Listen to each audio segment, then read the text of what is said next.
Inspiration chassidique du jour, au 22e jour du mois de Hadar. Lorsque le Mishkan, le sanctuaire, était enfin prêt, une des premières choses qui s'est passée dans le service du sanctuaire, c'est la bénédiction des Kohanim. Aaron, accompagné de ses fils, ont béni le peuple d'Israël. Les fameux versets que nous connaissons des Birkat Kohanim, de la bénédiction des Kohanim, Yevarechecha, etc., jusqu'à Veyasem Lecha Shalom.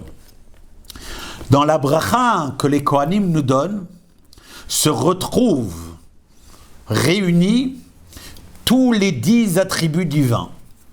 En effet, les Kohanim portent en eux et nous font parvenir les dimensions profondes du divin, ce qu'on appelle les forces intellectuelles.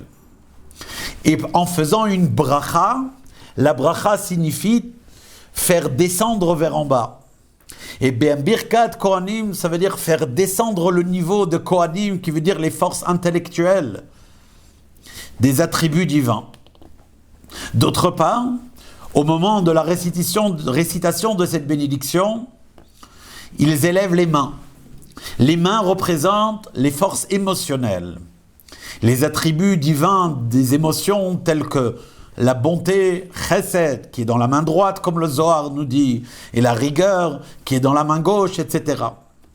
Nous avons donc ici réuni d'une part la descente des forces profondes, intérieures, intellectuelles, et d'autre part l'élévation des forces émotionnelles. Et tout cela se retrouve relayé aux enfants d'Israël qui, eux, en tant que fils du roi, représentent l'attribut de la royauté. D'ailleurs, au moment de la récitation de la bracha des Kohanim, chez les Chassidei Chabad, il y a une mélodie toute particulière, très ancienne.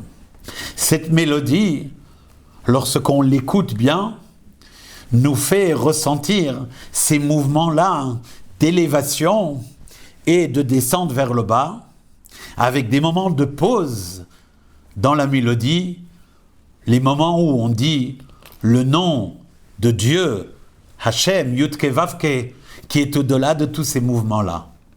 En effet, un air et une mélodie chassidique révèlent la profondeur qu'il y a dans les choses. Kol Tov.